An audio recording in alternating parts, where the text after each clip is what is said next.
This episode of Another Great Day is brought to you by Mufasa. Ooh. It's Thursday, February 3rd, 2023. I'm Aaron, and this is the Lion King himself, Chris. Hello. Yeah. Never been called that before in my life. But there's always a first time for everything, I guess.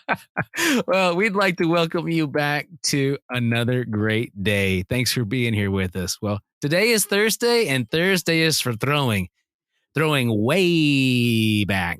Oh. Throwback Thursday. Or if you mess up the typing like I did earlier, Throwback Thursday, which is also fun. Well, honestly, that's where Thursday came from, right? Right. Well, I guess. I don't know. No, it is. Yeah, that's where the term for our day of the week, Thursday, comes from Thor's Day. Get out of here. So your misspelling was even more correct than you realized. Wow. All right. Well, listen, Another Great Day podcast community. Only on this podcast could you ever learn something like that by accident, by complete mistake. Well, Chris, speaking of Throwback Thursday, do you remember Jenco brand jeans? I do. Very well. Did you ever own any? I do not. I have a story. Okay. Well, in telling your story, would you possibly educate some of our younger listeners as to what Jenco brand jeans are? Jenco jeans came about in the late 90s, mid 90s, late 90s. Mm-hmm. And they were mid-90s. Worn by certain groups of people, I guess. It's what it seemed like. They were jeans that had you know how you can put on pants and they go around your waist and they have a number around your waist, like 24 or 30 or something. If you're a large, like whatever, like that number was the same at the bottom of the pants. Wow. So it was this huge tube of jean that made no sense. It was still two legs, and it was like wearing dress legs. Jeans. It's all ridiculous. Tremendously silly. Did you know Jenco stood for Judge None, Choose One? JNCO? I did not know that. I just learned that. I was today years old when I learned that. I thought they were super cool in 7th grade, and at Christmas, several people gave money to me for Christmas, and I had $80. Wow, you were rich in kid terms in the 90s. $80, sure. That was a ton of money. And I decided I was gonna be the coolest kid ever and have a pair of these baggy pants. So I went to the Pacific Sun store in the mall. PacSun. Cool. Yes. And they had these racks, which now I realize may have been breaking under the weight of these jeans because they were so big. They were big. And I looked at them, and I don't know why I chose the pair that I chose. I chose Doc Marten jeans. Nice. That were the same shape. They may have been like $10 cheaper or something. I don't know. And then separately, I had Jenco shoes. Oh my God. You did it backwards, buddy. So I thought I was the most ironic, ridiculous person. I had the backwards. Doc Martens were the cool shoes. Yes. And the shoes with the gigantic rubber platforms, right? So the Jenco shoes were just like Converse skateboard kind of shoes. They had a white like rubbery, regular canvas top.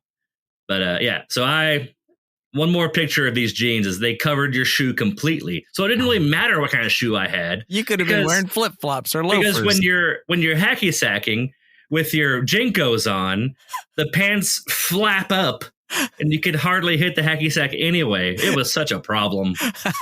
What a mess I was in. What a pickle indeed. Well, pray for Chris. That was an interesting choice. And I just like to say thank you, Mom, for forbidding me from ever wearing Jenco jeans. You held strong, and I'm a better man for it today. So maybe in our Instagram feed, we'll say, did you ever wear Jenco jeans or its competitors, Ruse? So what was more common in your school, Jenkos or Doc Martens? Maybe something like that would be a fun poll. Oh, awesome. Well, that's a great story. Thanks, Chris.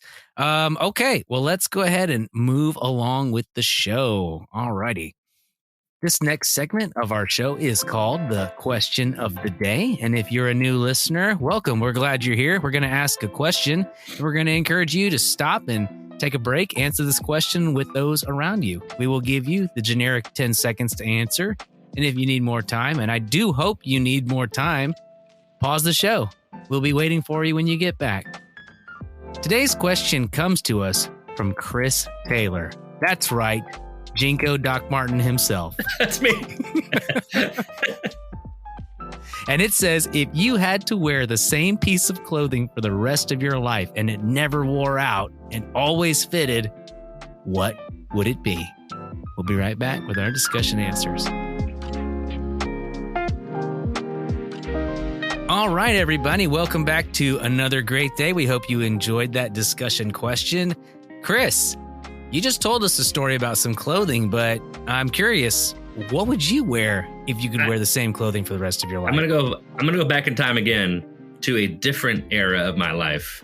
Gonna go back in time to a different set of pants. I didn't realize I had pants stories until today. Now I know that my life is marked by eras of pants. And now, random pants stories with Chris. College Chris would be cargo. After college would be khaki slacks. Anyway. Adulthood would be gray shorts. Gray slacks. Gray slacks. I don't know why. That's the most common scenario at this point. It's so true. But way back when I was a kid, 6 years old, I think I was 6, to be clear. We lived in a house in a new being built neighborhood, and we were on a big U-shaped part of a block in a corner. There was one other house within sight. The rest was woods and brush. Cool. But we'd go play in the woods all the time, and it was hot in the summer, and brambles and sticky things everywhere, and Texas dirt and scraggly trees that weren't that awesome. But I loved it because it was the woods, and we were out there with sticks and doing things. Heck yeah. And every day I wore the same pair of pants. They were green army pants. So they weren't camouflaged, but they were like, I had extra zippers and stuff. And I was 6. So they were like kindergartner pants. I don't know but I can't remember if they were tapered or fit or baggy or anything because I was a kid. I just knew that they were the coolest. And I thought in my head, I want to wear these pants for the rest of my life because they're the coolest. I never thought about that I would grow and these would totally not fit me at all. Anyway. So those are my pants. Are those the same pants you would wear whenever your siblings would jump the massive creek that you were unable to jump over? This was a couple of years after that. Oh, okay. Different creek. Okay, so. Got it. Well, I'm glad those pants could carry you to freedom in the woods. As for me, let me just say this. I had a shirt made for me, custom-made shirt back in the olden days by a lady. Her name was Ella Kennebrew. Ella, if you are somehow listening to this show, hello to you, and thank you for making me this shirt so long ago. Her nickname was Shug, short for sugar. Isn't that great? She was the nicest lady. Anyways, she made me a shirt, and it was just a white shirt with a screen-printed Ghostbusters logo on the front, and it had my name in stencils on the back, Aaron, in red. As if you were a Ghostbuster? It was so cool. I loved that shirt. It was my favorite shirt. If I could have that shirt today, you better believe I'd be wearing it right now. We hope that you're enjoying this show so far, everybody. We're having a great time. Real quick, Chris, let's go ahead and hit the field. Let's send it out to our field correspondent with dad jokes, Wes. Come in, Wes. Can you hear us?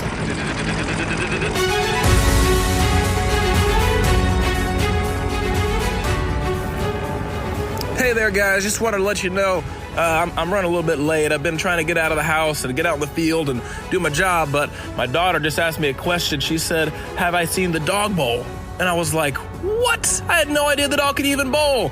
Anyways, I'll get back to you with a good dad joke soon. Have a good one. Well, we'd like to welcome you back to another great day. I'm Aaron, and that's Chris over there, and we are glad you're here. This next part of our show is called The Word of Wisdom. This is where we'll take a minute to go through a proverb or a wise saying and then give you our quick take. All right, here we go. Today's word of wisdom comes to us from Proverbs 22:3. Chris, you mind reading this to us? Sure can. The prudent sees danger and hides himself, but the simple go on and suffer it. Awesome. Thanks, Chris. So I have to say, a friend of mine at the gym shared this with me today. And since I did not explicitly get his permission, I am not going to name him, but he knows who he is. When we are walking with the Lord daily, we see clearly what awaits us around the corner.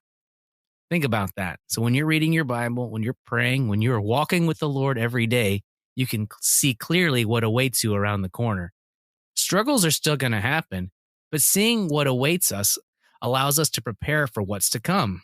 Your walk with Jesus is your preparation for the battle because you fight in his strength, capital H there. You fight in his strength and his strength alone. And parents, we'd like to encourage you to pause the show and think about some times that you've seen danger around the corner or the Lord's been able to bless you with wisdom because of your walk with him, and how your prayer life maybe has been affected by just being aware of what's around the corner, and how Jesus has been your strength, or how you'd like for Jesus to be your strength in an upcoming season. So feel free to pause the show. We'll give you a little bit of time here and we'll be right back.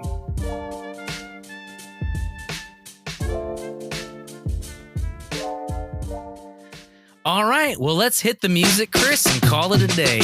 We want to say thank you for listening to our show, for liking and subscribing, as well as sharing it with all of your friends, neighbors, and the postman. We hope this show's a blessing to you. And we'll see you back here tomorrow for another great day. We'll see you tomorrow.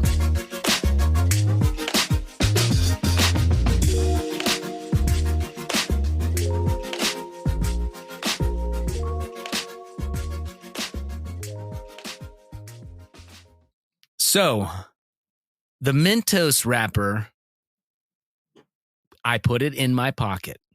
After hard work of shoveling, I take the Mentos wrapper and put it in my pocket. As I'm on my way home, I start thinking about my day of digging and digging. It doesn't take long to get home because, guess what? I'm on a deserted island. However, I sit down under my favorite palm tree, reach into my pocket, and open up the Mentos wrapper. And what happens to be on it? But a note saying the treasure is close. What could this possibly mean? You're telling me somebody else was stranded on this island and they happen to have a treasure? So what's the first thing I do? I start walking back over to where I was digging. I look around, and I see an old tree. Probably the oldest tree on the island. Yeah, it is a palm tree, like the rest. There's not that much diverse vegetation on this island. As I walk over to it, and I knock on the tree, start feeling around on it, I hear a hollow. What? This tree has a hollow spot on it. I wonder what's behind it. So, to the best of my ability, I use my fingers, and I pry the bark away, inch by inch, to reveal a compartment. That's right, a hollowed out compartment about the size of a coffee cup. And inside of it is, and you'll have to tune in tomorrow to hear the rest of this story. The end.